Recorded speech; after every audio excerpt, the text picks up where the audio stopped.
Welcome to Hadley Presents. I'm your host, Ricky Enger, inviting you to sit back, relax, and enjoy a conversation with the experts. In this episode, we share tips for attending a house of worship with vision loss. And our guest is Pastor Scott Himel. Welcome to the show, Scott. Thank you so much, Ricky, for having me on Hadley Presents. It's a pleasure to be here with you.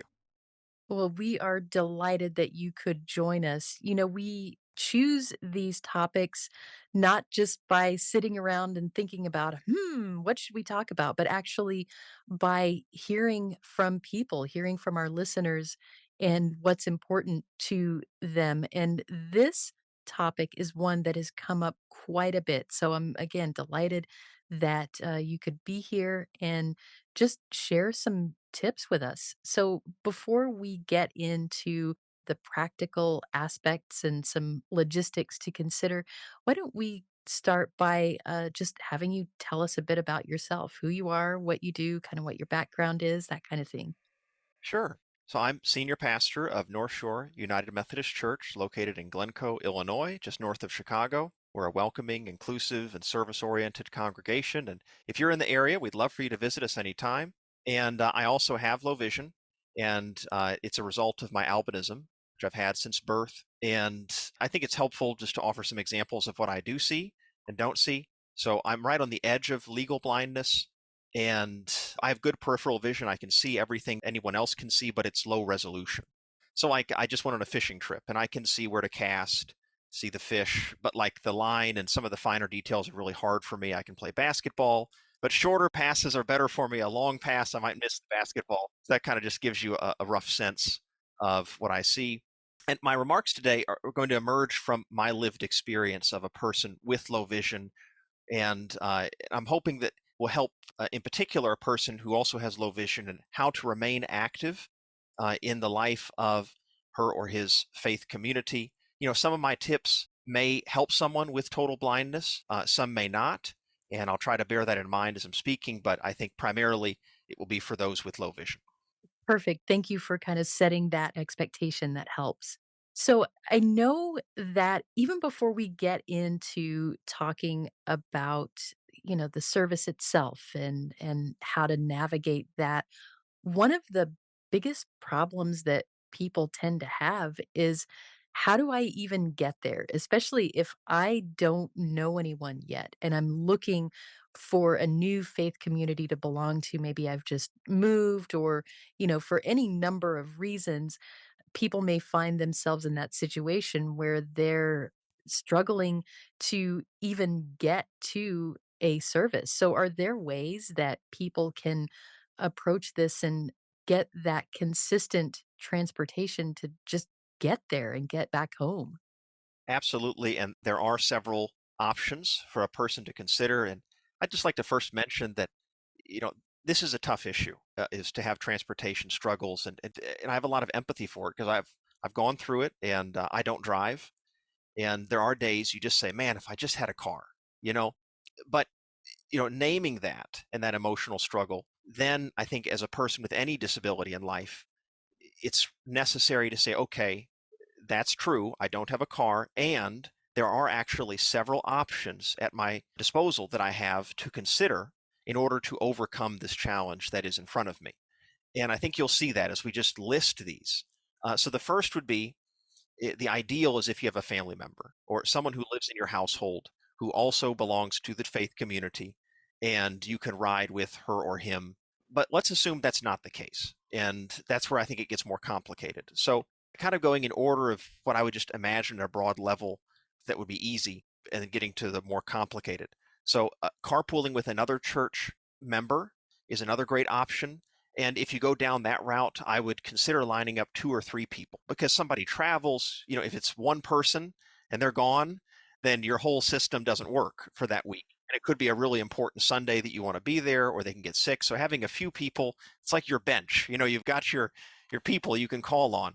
And if you need help figuring out who can be on your team to help you reach the church, talk to the church administrator. Your church admin knows everything. They know everyone, and they know who lives near you. And that's really important. And that will help you to not feel like the person is going way out of their way to pick you up.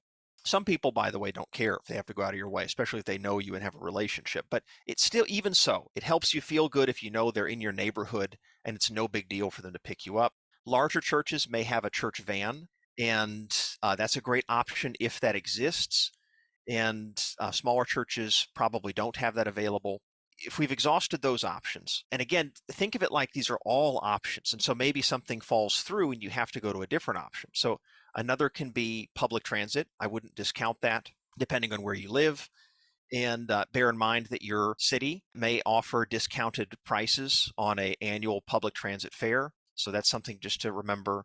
Your city or town may offer a special bus transit service for people with disabilities. You usually need to pre-schedule with them at least a day in advance. And with worship, you can even have a standing appointment with that bus to come get you, pick you up. The downside can be you're sharing it with others, so sometimes there can be a bit of a wait. They don't always arrive right on the minute, but it's a legitimate option to consider. Again, kind of exhausting those options, I think Uber and Lyft are something not to discount. They can be expensive, especially if you have a long distance to go. I usually tell people kind of over 10 miles, Uber or Lyft gets more expensive. But it's a good backup option, even if you do have to go a longer distance like that. And, if all else fails, don't forget that there's virtual worship. But I wouldn't rely on this every week. Virtual worship is great. It's a wonderful thing that's come out of the pandemic, but it isn't the same thing as physically being in the church, being able to build relationships with people. It's really best if you're traveling or can't make it for one particular Sunday to have that as a fallback option. Absolutely, and it's great to know that there are so many things to choose from because I think people feel like I have this single option, I've got this figured out, and if that doesn't work, well, I guess I feel kind of powerless, there's nothing else I can do, so having things to choose from is, again, so helpful. Absolutely. And, you're not powerless. That's a huge thing with any disability, or I like to say that you're differently abled. You're not disabled, you're differently abled. You're not powerless. You just have to go through life differently than some other people. Yeah, and, thinking ahead of time and figuring out some of those things can make it so much easier to deal with when the thing pops up where you're like, "Uh-oh, my plan A fell through, now what?" Yes, exactly. So it's remarkable when we think about attending a service and just how much visual information there is. You may think of it as, well, we're here, we're talking, we're having a conversation, we're here to listen to a sermon. That all feels it's all centered around speech, but there's a lot going on visually. So I don't know that we'll be able to cover everything, but let's talk about a couple of the things that do crop up from a visual perspective and then how you might navigate that. So, one of the first things I think about is the gestures or the things that we do. When is it time to stand? When is it time to kneel or again perform a gesture? Everybody's looking to the worship leader for when to do that. But if you can't, how are you going to know when to do those things so that you're not a step behind? Most visual cues in the worship service have an audible accompanying cue, such as please be seated. If the clergy person waves to be seated, they usually say that too. If you need to come forward for communion, usually they'll say at the end of the communion litany, please come forward at this time for communion as they make a hand gesture. But for those cues that don't, and they certainly happen, listen and follow what others are doing. It sounds simple, but and it is simple. It's so simple you might even not even think about that at times. And it's helpful to sit with a family member or a friend and tell them that you may need guidance, especially if it's your first time at a new faith community. That's challenging for anyone, even if you do have vision. There's a lot of things you're kind of figuring out how they operate. And you can even ask that person next to you, hey, could you whisper in my ear if it looks like I don't know, or if I tap you on the shoulder, and no one's gonna know. Like they just lean over, no big deal. Let's say this is your home church, or you're going there repeatedly, and you're noticing that there are a lot of visual cues without an accompanying audible cue, or you're just struggling in general. I think at that point I would then have a conversation with the clergy about your needs and your experience, and ask them to be more intentional about their audible cues, and they'll be glad to do that for you. And they'll probably say, "Oh, I would do that automatically. I just forgot that day, and I should be doing that." Let's talk about communion, because I think that's one where there can be more anxiety because there's movements that happen, and so that can be challenging, but it's easy to overcome. If intinction is how communion is being offered, meaning you're coming forward to receive from the clergy or an attendant the bread and the wine, follow the person in front of you, because it's kind of one row at a time. People are exiting and going toward the front, and then they return back to their pew. So follow the leader. And then if you get there and you're having trouble, like you're in front of the elements and you're having trouble seeing things, just whisper to those serving, could you help me? And be patient. Don't rush. They're going to do a lot of it. So open your hands and let them place the bread in your hands. And then usually you dip that in the cup. So then just slowly dip it in the cup. If you have trouble seeing it, let them know and they'll guide you. If you're Catholic, you may drink from the cup. And usually the attendant will actually put the cup in your mouth. So just wait, and they'll do that automatically for anyone. And just go slow, tell them what you need, and then follow the person who's returning back to their seat, follow them. If the person who is in front of you has already left and you don't know where to go, that can be tough. Just go slow.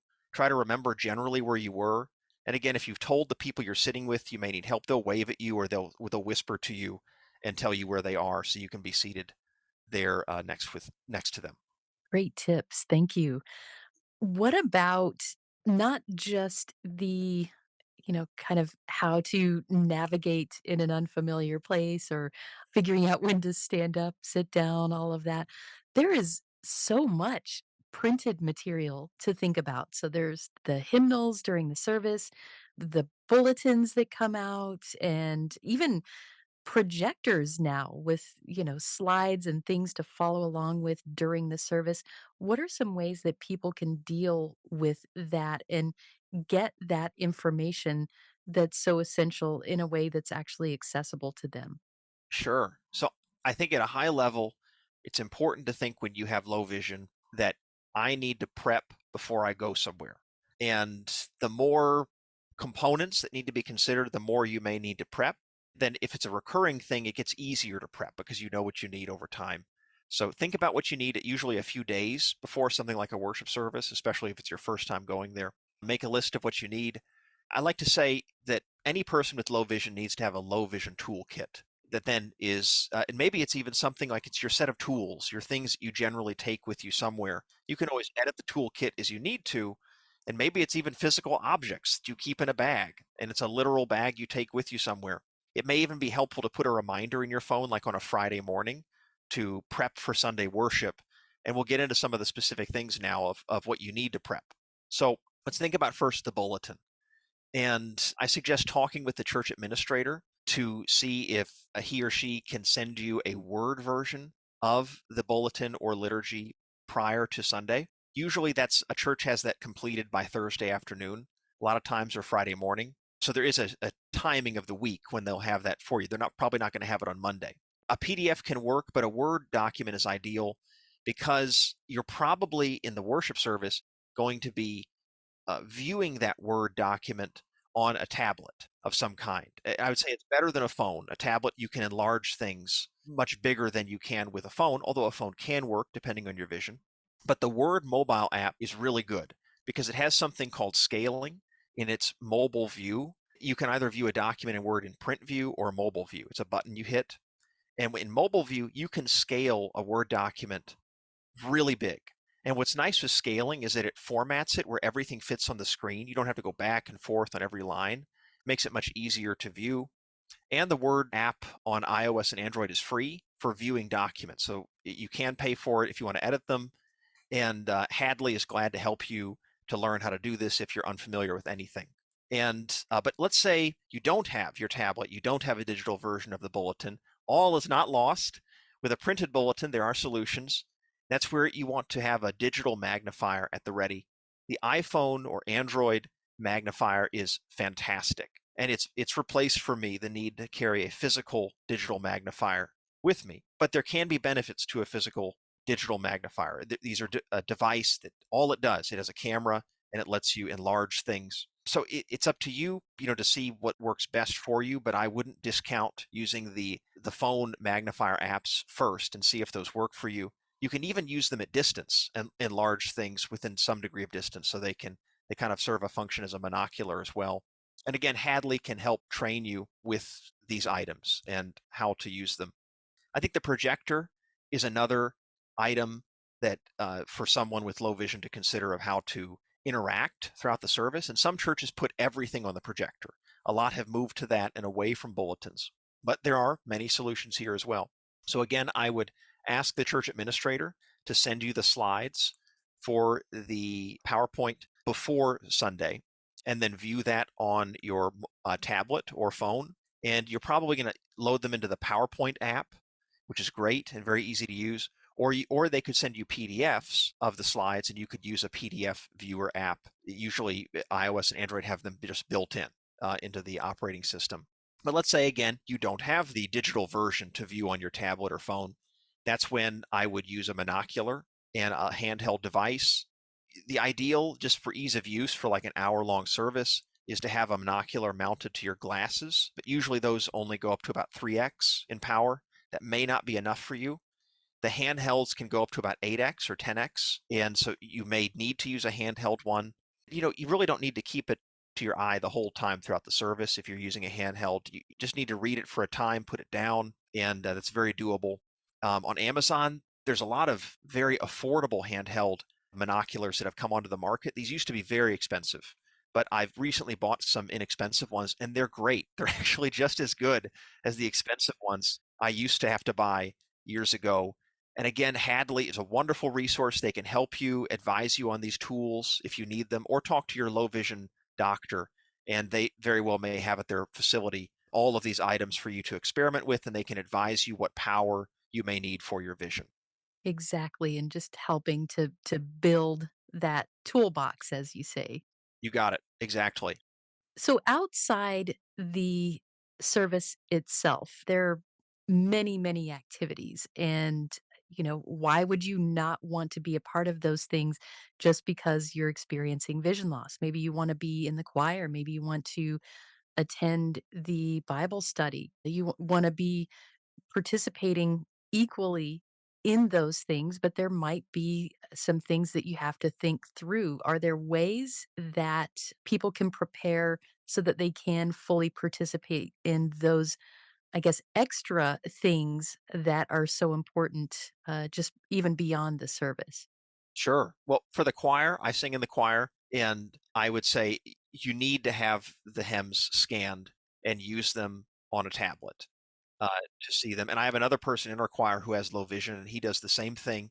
It can be a little challenging just because choral music can be small, but I also think it's important to sing it a few times before you go to rehearsal, so you have the tune. So at least maybe you have to pay more attention to the words with your vision. And but it's certainly doable. With Bible study, again, I would prep before you go, talk to the teacher about your needs and to understand what the class entails. Don't hesitate to ask a fellow participant to help you with maybe reading something, or if you just get lost in a reading of where you are, it's no big deal. But I think just a philosophy to bear in mind is that you are your own advocate. It's something the IEP specialists when I was going through school would share with me repeatedly, is that, Scott, we're glad to help you. And, over time, if you have a disability, you've got to tell others what you need. And 99% of the time, people are glad to help you in life. And for the 1% who aren't, we pray for them. you know, and you move on and you brush it off and you don't let it get to you, because you know that virtually everyone else has no problem. And in fact, it's a joy for them to help you or assist you with something specific you need. Kind of going down to more specifics. So let's focus on the Bible study setting and just work with that. You need to bring, again, a tablet or a laptop with you. I think with low vision, tablets work better because you can hold them, and you can also put them on stands on a table. That's nice for your hands. Some stands you can get will lift them up a little bit, which can also help you. The apps are important to consider. There's a great Bible study app called Bible Study by Olive Tree. That's the software developer, but you can just search in either the Android or iOS store for Bible Study. It'll come right up. It has a picture of a green tree. What's nice is you can enlarge text size and change colors as much as you want. So it's very adaptable. You can highlight and take notes, you can compare translations, and you can purchase study Bibles and commentaries to supplement the text of the Bible itself. So it's a very powerful tool. But let's say there's a book study. Depending on your vision and if you're able to read printed text and say like on a computer, Kindle can be a great option, and virtually every book you can imagine is on Kindle. If you need it audibly read to you, I like to use VoiceOver on iOS, and VoiceOver can read Kindle books to you. But talk to Hadley, they can show you the steps of how to use VoiceOver. It takes a little bit of training. And the Voice Dream Reader app is phenomenal, and that's available on iOS and Mac. I don't think it's available on Windows. I could be wrong, but it allows you to take EPUB files. It's a certain type of book format, put them in, and then it can read it back to you. You can also see it, so it's not just audio, and you can annotate, and it even connects into services like Bookshare that you pay a membership fee, and then you can download pretty much every book you can imagine into VoiceStream directly and read it. Audible is great to listen to books.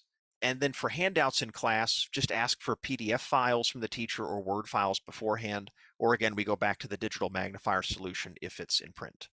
Right. And that is an important thing to know is that this material already exists digitally. It wasn't handwritten by someone, so they sent that digital copy to the printer. It's just as easy to send that digital copy to you via email so that you can take advantage of that. You alluded earlier, Scott, to the idea of, just how important it is to be together as we're worshiping. So fellowship is so important, and having virtual service is a really nice thing, especially during the pandemic. Now people may be ready to attend in person again, but it feels complicated either because they've lost more vision over that time or are just out of practice or again just kind of want to approach this and are really concerned about some of the social aspects that have become a little more difficult. Like I can't nod to people and say hello because I don't really see faces anymore. I can't make that eye contact or maybe I'm brand new to the community and how do I meet people? And that's not even talking about the refreshments table, which is its own fun little nightmare. So, what are some ways that people can approach this in a way that takes a lot of the stress out and gets to that nitty gritty of connecting with people, which is what they really want to do? Ricky, I think starting out by naming the emotional struggle of this is important, like we talked about in relation to the driving issue. You're going through a lot internally with something like this, especially if you're in a new faith community, or maybe you recently lost your vision later in life, and so this is all very new, even if you're still in the same faith community. It's important whenever we go through something in life that's very emotional that we take time to reflect on that and not just bury that emotion, but really put our finger on it and explore that. Because I think so much of life is awareness that when you can touch that emotion and connect with that vulnerability, it then, in a way, helps you to not let it be so frightening and for you to, when you encounter it again, say when you're actually in the moment of fellowship after worship, to say, oh, I know what this is. I've felt this before. And there are many ways that I can adapt in this situation. I'm not going to let this fear prevent me from connecting with people because, like we're going to talk about, there really are many ways to overcome this. So, one is, and I want to mention, Ricky, I really appreciated your conversation with Hannah Fairbairn on December 8th on ways to socialize with low vision or blindness. And she's informed a lot of these comments. So, you may find it helpful, the listener, to go and listen to Hannah's excellent talk. It's great to go to worship anytime you can in pairs or with a group and stay with your other person or your group during the fellowship hour. It could be a spouse or a family member or a friend you sat with in the service. And depending on your vision level, if you really have trouble with faces and seeing people in a room, I do have this at times, depending on the room and the lighting, ask them to point out where people are, especially if you want to connect with certain people, or have them kind of look for a group and they can guide you into that group. That's a great thing to do. Another one is, let's say that you are alone. That's certainly a possibility. I would suggest standing and not sitting. And if someone wants to guide you and, like, let's say an attendant says, oh, well, you can sit over here in the corner, don't let them. put you in the corner. You'll feel disempowered if you're over there sitting, I think, in most situations, especially if everyone's standing up and socializing. Try to remain standing. And if you need to remain stationary somewhere, try to stand where the action is, which is usually near the refreshment table. You don't want to be in the way of the line, but you can kind of hover in that area. People will have no idea that you're intentionally standing there. And just let people come up to you. And if you feel comfortable approaching groups and you're by yourself, look for an opening in the circle and walk up to the circle and say hello. And especially if someone knows you, they'll greet you. But let's say you don't know anyone in that circle. That can be an especially difficult situation.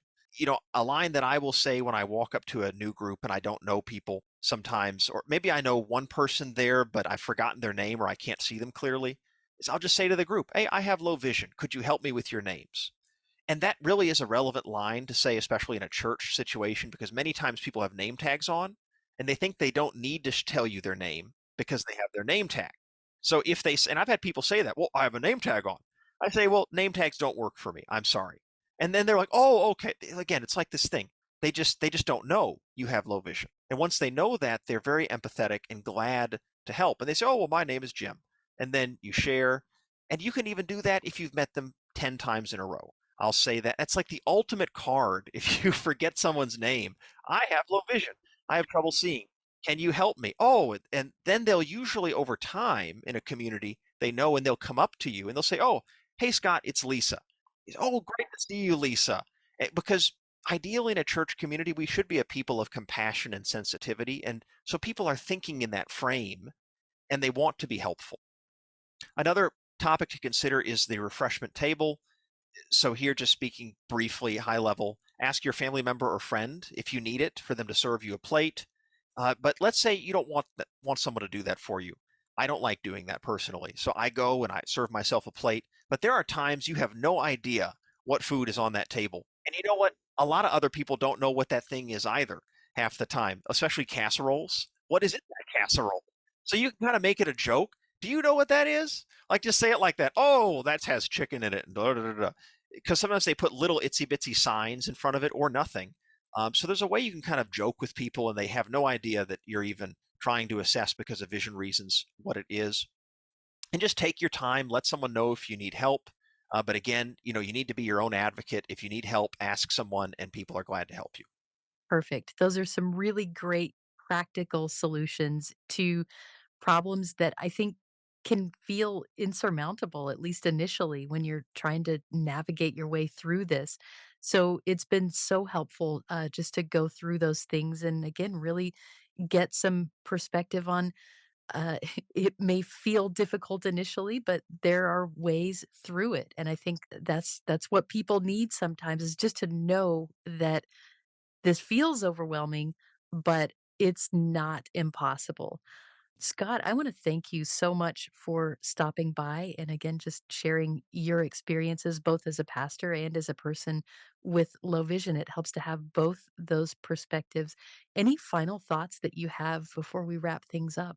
I just say, especially to someone who may have lost vision later in life, and this is all very new, is to realize you're not powerless and you're not even disabled. You're differently abled. And seeing yourself that way is really a game changer. It's a perspective shift. And trying to be aware of the emotions that you're going through, putting your finger on that, not letting that debilitate you, but having that mindset of, okay, I feel this. How can I overcome this and adapt and find a way to remain active in your faith community and in all areas of life? Fantastic. Thank you so much for joining us. Thank you, Ricky. It was a pleasure to be here with you and your audience. Got something to say? Share your thoughts about this episode of Hadley Presents or make suggestions for future episodes. We'd love to hear from you. Send us an email at podcast@hadley.edu. That's podcast@hadley.edu. Or leave us a message at 847 784 2870. Thanks for listening.